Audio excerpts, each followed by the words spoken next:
Hi guys. कैसे हैं आप लोग। आई होप आप सभी अच्छे होंगे गाइस। सो गाइस, आज की वीडियो में हम लोग इन्वायरमेंट स्टडी से रिलेटेड 10 क्वेश्चन पे बात करेंगे। पिछली वीडियो में हम लोग इसी बुक से 10 क्वेश्चन को कवर किया था, उसके क्वेश्चंस और आंसर पे बात किए थे हम लोगों ने, और हम लोगों ने कुछ इंपॉर्टेंट पॉइंट भी देखा।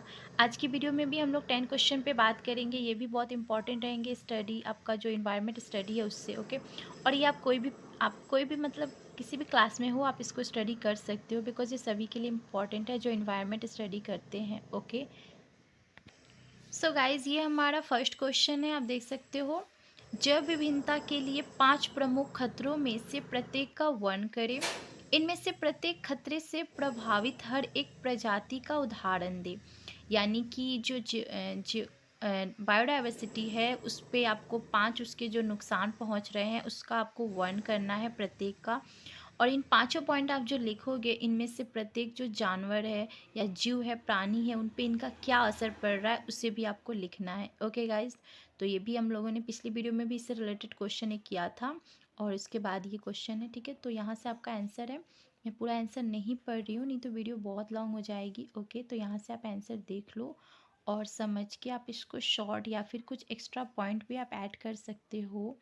ओके, तो यहाँ तक है। और इसके बाद ये फर्स्ट पॉइंट है, यानी कि 5 पॉइंट में से ये पहला पॉइंट है। तो ये है हमारा आवासीय क्षति। ठीक है, तो आवासीय क्षति क्या है इसको लिखना है आपको।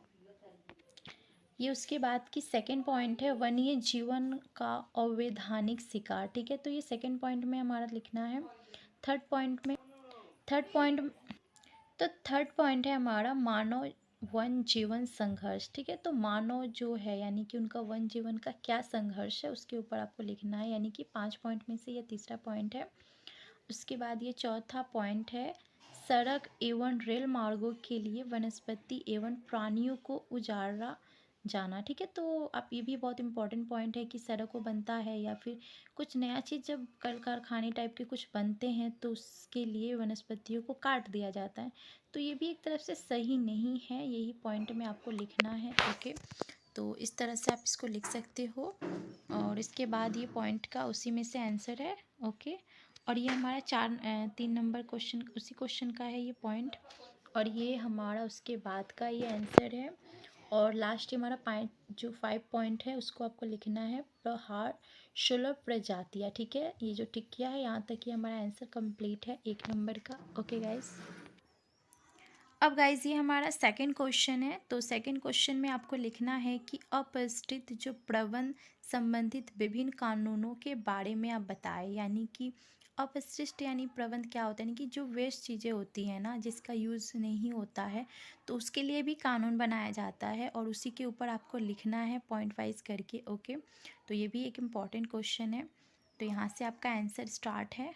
ओके, ये उसके बाद की लाइन है उसी क्वेश्चन का। ओके, आप देख लो यहाँ पर पॉइंट वाइज करके दिया गया है, आप अपने से भी इसको समझ सकते हो पढ़ के। ओके गाइस, सो ये उसके बाद की आंसर है उसी क्वेश्चन का, आप देख लो। ये उसके बाद की आंसर है उसी क्वेश्चन का। ओके, यहाँ पर अच्छे से समझाया गया है, आप इसको अच्छे से पढ़ो, समझ के आप इसको इजीली कर सकते हो गाइस। ओके, तो यहाँ तक ये हमारा आंसर कंप्लीट है। तो हम लोगों ने सेकंड क्वेश्चन कंप्लीट कर लिया। अब गाइज ये हमारा थर्ड क्वेश्चन यानी कि हमारा 3 नंबर क्वेश्चन है। तो 3 नंबर क्वेश्चन में आपको लिखना है, मृदा निर्माण की प्रक्रिया का वर्णन कीजिए। तो मृदा यानी कि मिट्टी, यानी कि मिट्टी का निर्माण किस प्रकार से होता है उसी के ऊपर आपको लिखना है। तो ये मिट्टी यानी कि मृदा एक बहुत ही कॉमन क्वेश्चन है हमारा, ये बहुत ही छोटी क्लास में भी हम लोगों ने पढ़ा है इन्वायरमेंट में। ओके, तो उसी के ऊपर आपको लिखना है, तो इसको भी मैंने इंक्लूड किया है।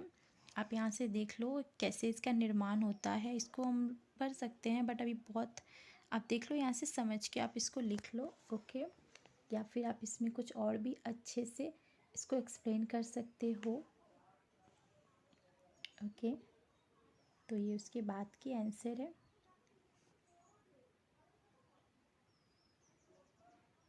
ओके, तो यहाँ तक ये हमारा आंसर कंप्लीट है, यानी कि हम लोगों ने 3 क्वेश्चन कंप्लीट कर लिया। गाइज ये हमारा 4 नंबर क्वेश्चन है। तो ये हमारा है, पर्यावरणीय नीति शास्त्र क्या होता है, ठीक है। तो ये भी आपको लिख सकते हो, ये भी एक इम्पॉर्टेंट क्वेश्चन है। यहाँ से आप इसका आंसर देख लो। ओके, तो यहाँ तक है। ये उसके बाद की आंसर की लाइन दी गई हैं, आप इसको भी देख लो और आप इसको समझ लो। यहाँ पर पर्यावरण प्रदूषण इसी में एक पॉइंट दिया गया है, फिर इसके बाद की ये पॉइंट है, और फिर भी है और एक है पशु अधिकार। ओके, तो इस तरह से पॉइंट वाइज करके यहाँ पर समझाया गया है। ओके, यहाँ तक ये हमारा आंसर स्टॉप है, यानी कि यहाँ तक हमारा आंसर कंप्लीट है। जो मैंने टिक किया है यहाँ तक, ये 4 नंबर का आंसर कंप्लीट है। ओके, ये हमारा 5 नंबर क्वेश्चन है गाइस। तो इसको आप अपने से भी अपने तरीके से बना सकते हो। आपदा प्रबंध के लिए तैयारी, ठीक है। तो आपदा यानी कि जो सडनली जो प्रॉब्लम्स आ जाती हैं, जैसे कि भूकंप हो गया, बाढ़ हो गया, और भी बहुत सारी प्रॉब्लम्स ऐसी होती हैं जो बहुत ही सडनली मतलब अचानक से आ जाती हैं। उसके उसके लिए हमें मतलब हमें सतर्क कर दिया जाता है कि अगर ये आने वाला है तो हमें पहले से इसके लिए सावधानी रहनी चाहिए। तो उसी के ऊपर आपको प्रबंध क्या क्या करनी चाहिए, तो उसी के ऊपर आपको लिखना है। ओके, तो यहाँ से ये हमारा आंसर स्टार्ट है, आप देख लो। ओके, इसमें बहुत सारे पॉइंट्स हो सकते हैं, आप इसको करोगे तो आप समझोगे। ओके, तो ये उसके बाद की लाइन है, इसको पूरा अच्छे से एक्सप्लेन किया गया है। ओके, आप देख लो। यहाँ पर मैंने टिक किया है। सॉरी गाइस, थोड़ा प्रॉब्लम हो गया था। ओके, तो यहाँ तक ये हमारा आंसर कंप्लीट है। ओके, तो गाइज ये हमारा 6 नंबर क्वेश्चन है, आप देख लो 6 नंबर क्वेश्चन। राष्ट्रीय विधानों की प्रमुख श्रेणियों को सूचीबद्ध कीजिए, ठीक है। तो ये राष्ट्रीय विधान जो होते हैं उनकी प्रमुख कौन कौन सी श्रेणियाँ होती है, तो उसी के ऊपर आपको लिखना है, ठीक है। तो ये 6 नंबर है, यहाँ से इसका आंसर दिया गया है, ठीक है। जैसे कि पहला है जल प्रदूषण, ठीक है, यानी कि प्रदूषण के बचाव एवं नियंत्रण, ठीक है। कानून एक कब से बना है, यहाँ पर सन दिया गया है। ओके, फिर यहाँ पर पॉइंट वाइज करके इसको समझाया गया है। इसका सेकंड पॉइंट ये है, थर्ड में दिया गया है, आप इसको देख लो, मैं पूरा रीड नहीं कर रही। ये उसके बाद के आंसर है उसी क्वेश्चन का। ओके, सॉरी गाइज, थोड़ा सा डिस्टर्बेंस हो रहा है, उसके लिए सो सॉरी, आप थोड़ा एडजस्ट कर लो। और मैं ट्राई करूँगी कि इस पर आपको एक सेपरेट वीडियो, यानी कि एक एक टॉपिक पे अच्छे से मैं समझा के वीडियो बनाऊँ।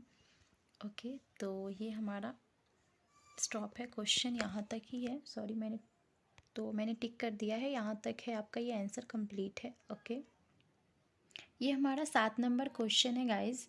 समान वर्षा अम्लीय क्यों होती है, ठीक है। तो ये भी एक बहुत ही इंपॉर्टेंट क्वेश्चन है कि जो सामान्य वर्षा होती है वो अम्लीय क्यों होती है, ठीक है। तो इसको मैं अच्छे से एक्सप्लेन करती, बट यहाँ पर आप देख लो, इससे समझ, अगर आप समझ सकते हो तो आप इसको समझ के आप इसका आंसर कर सकते हो।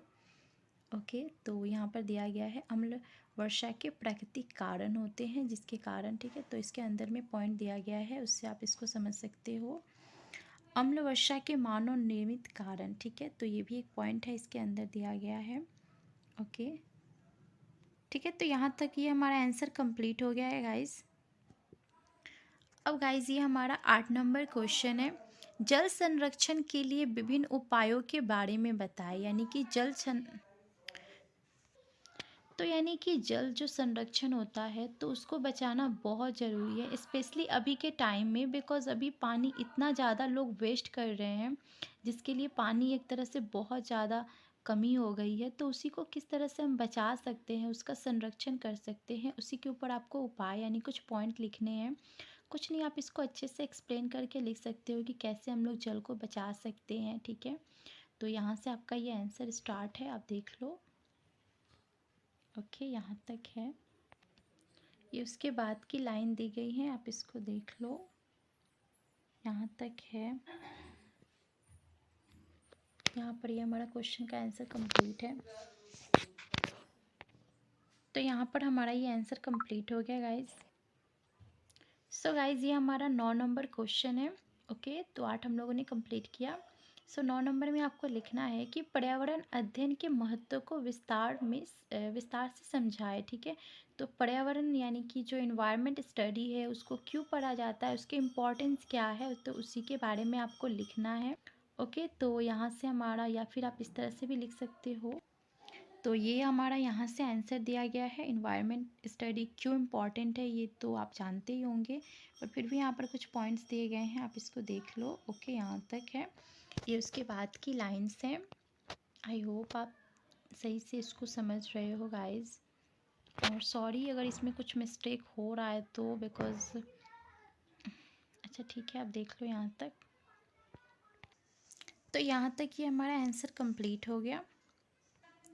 सो गाइस, ये हमारा लास्ट क्वेश्चन यानी कि 10 नंबर क्वेश्चन है कि जलवायु प्रदूषण के प्रभावों की भारत के संदर्भ में चर्चा कीजिए। यानी कि जो जलवायु प्रदूषण होता है, सॉरी, जो जलवायु परिवर्तन यानी कि जो जलवायु में बदलाव होता है उसके प्रभाव भारत पे पड़ते हैं, तो उसी के ऊपर आपको चर्चा करनी है, यानी कि उसी के ऊपर आपको लिखना है। तो ये भी एक इम्पॉर्टेंट क्वेश्चन है कि भारत में आप देखोगे बहुत तरह की जलवायु पाई जाती है, तो उसी के ऊपर आपको लिखना है कि क्यों और कौन कौन सी, उसको पॉइंट वाइज करके आपको लिखना है। मैं अभी दिखा रही हूँ, अगर आप बोलोगे तो कमेंट में मैं इस पर एक सेपरेट वीडियो बना दूँगी गाइस। ओके, तो यहाँ तक है। ये उसके बाद की लाइन्स हैं। तो ये उसके बाद की लाइन्स है उसी क्वेश्चन का गाइस, आप देख लो। तो ये उसके बाद की लाइन्स है, यहाँ तक है। ठीक है, अब ये उसी आंसर को हम लोग यहाँ पर देखेंगे थोड़ा सा आगे करके, यानी कि आगे भी इसका आंसर ही है। थोड़ा लॉन्ग क्वेश्चन है, क्या क्या पे प्रभाव पड़ता है उसी को पॉइंट वाइज करके दिया गया है। जैसे कृषि पर इसका क्या प्रभाव पड़ता है, बदलाव क्यों होती है, उन सबको समझाया गया है यहाँ पर। ये उसके बाद की लाइन से गाइस, और ये उसी क्वेश्चन का आंसर बाद में दिया गया है, आप इसको देख लो यहाँ पर। और ये हमारा क्वेश्चन जो है यहाँ पर है लास्ट। ओके, तो यहाँ पर ये हमारा आंसर कंप्लीट हो गया गाइस।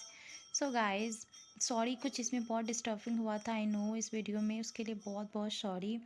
एंड आपको अगर थोड़ा सा भी इसमें और कुछ एक्स्ट्रा, यानी कि आपको एक अलग सी वीडियो चाहिए हर एक टॉपिक पे, तो आप प्लीज़ कमेंट करना, मैं ट्राई करूँगी बनाने का। Okay, and thanks for watching this video guys, and bye.